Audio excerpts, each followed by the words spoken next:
try to attract clients, bring customers in, and basically make them spend money. That's what they're there for. It's a retail store.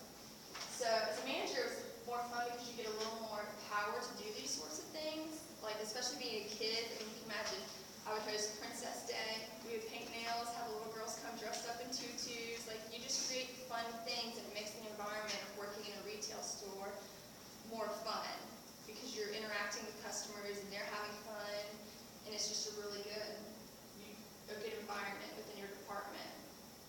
Also, as a manager, you're in charge of scheduling your employees, handling markdowns, inventory control in your store. As a manager, you have to be aware of theft that happens. Theft happens a lot in retail, and so you have to be able to account for that with your department. Also, you have to stay on top of your sales. It's a big thing. Signing and collateral is a huge thing in a retail store because if there's nothing there to tell you this is on sale or this, you're losing interest in people, or you're not making people aware, and it hurts your business. Because you're there, as a manager, you have numbers that you're supposed to meet every day.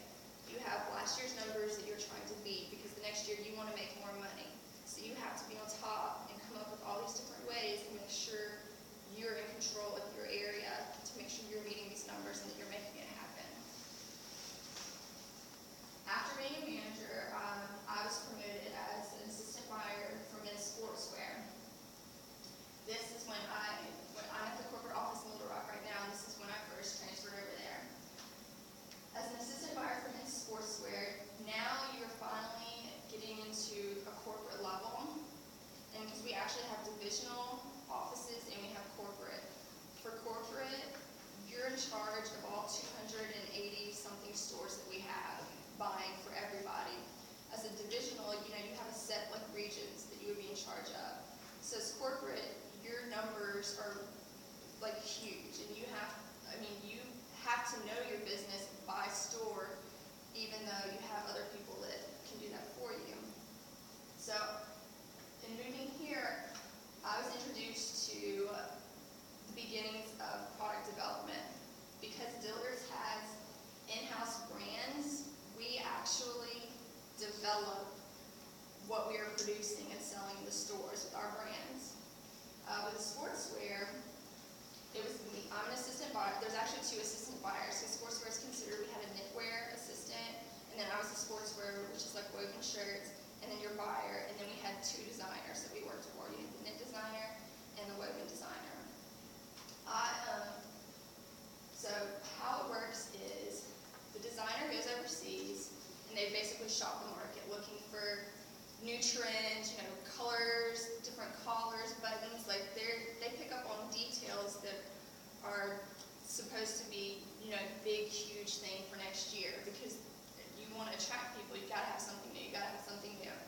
So the designer goes and shops, and then comes back, and they come up with, patterns that they liked, and they come up with their color schemes. And then we have meetings with designers where we go over basically how we work is within a 6-month span. Like for sportswear, if it was spring, we were already designing technically we're designing for the fall of next year. But you're working within 6 months whenever you first start. Like we would start with January, February, March. Like you design the whole 6 months right at one time so that you have your flow, everything flows smoothly. You're not repeating anything because you want your whole season to be cohesive and flow throughout until you get to fall when everything's going to change. So we would sit down and have meetings with the designers, and she would have what we call CADs drawn up. So we basically have pieces of paper with the printed patterns with all these different color combinations that you can think of, and we go through and start picking what we think we want this brand to represent, and this is the color scheme we want to go with here. And you start weeding out, well, I don't really like this one, this one's got to go, this one's got to go. And you finally get down to, usually how we would work in sports would be like 6 to 8 styles would be a really big group. And once you get down to that, we send everything off overseas, because all of our vendors are overseas, majority. And the samples get produced. All these woven shirts, wait for woven shirts, and they come back, and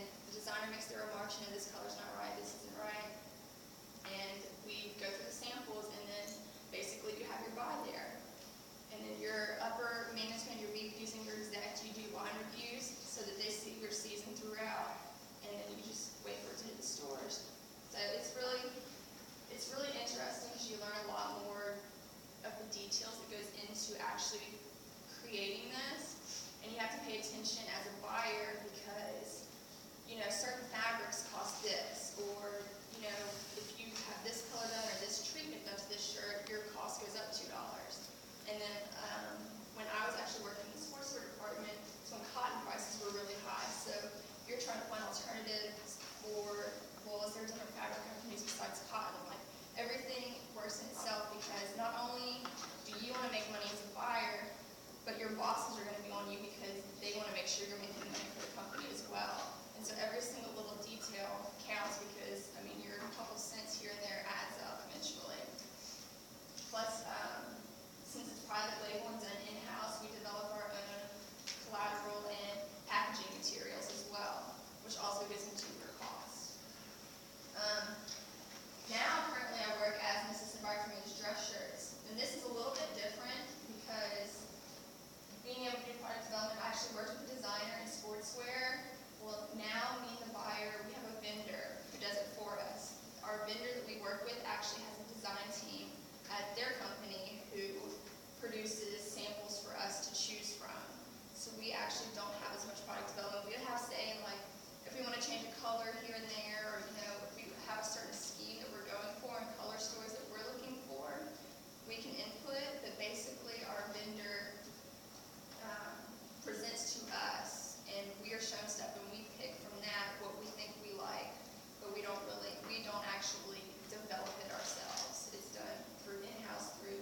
building clientele, getting customers to keep coming back.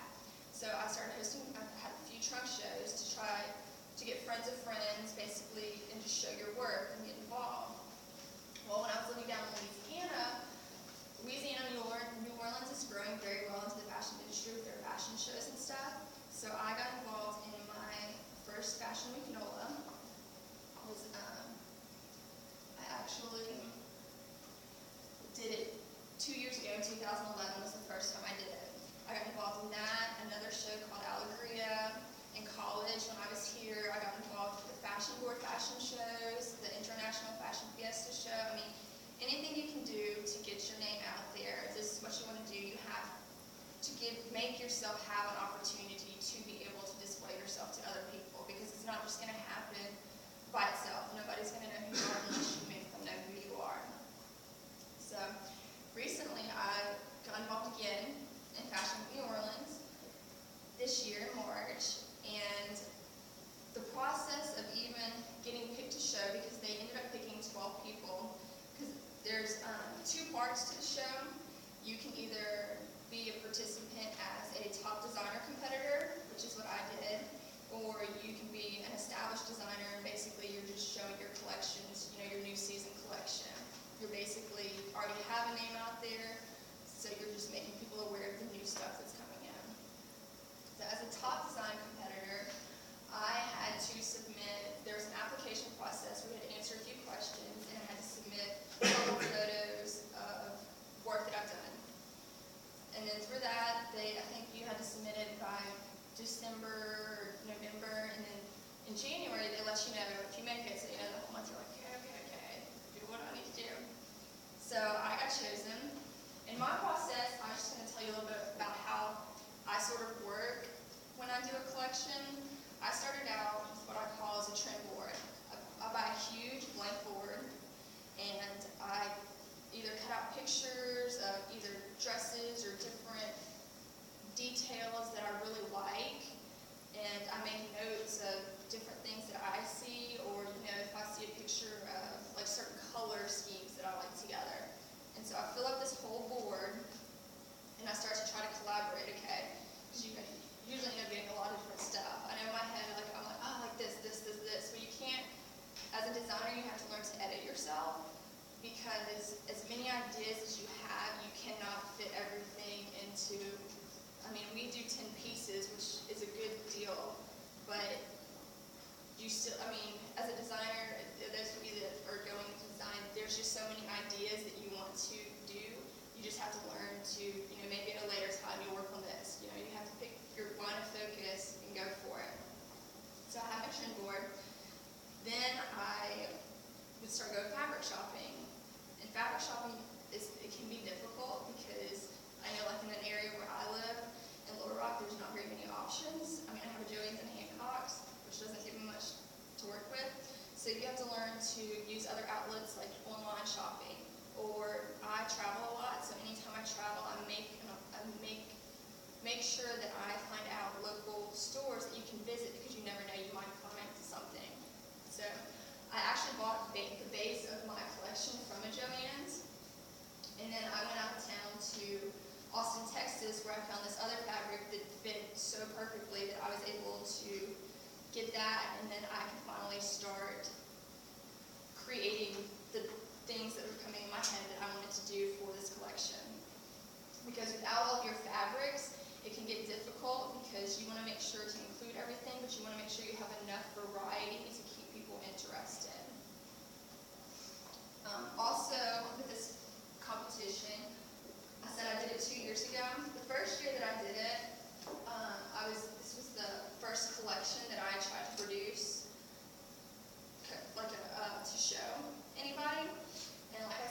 talent to move forward and continue on, and the people believe in you, and it helps to make you feel success in trying to do something that you really want to do.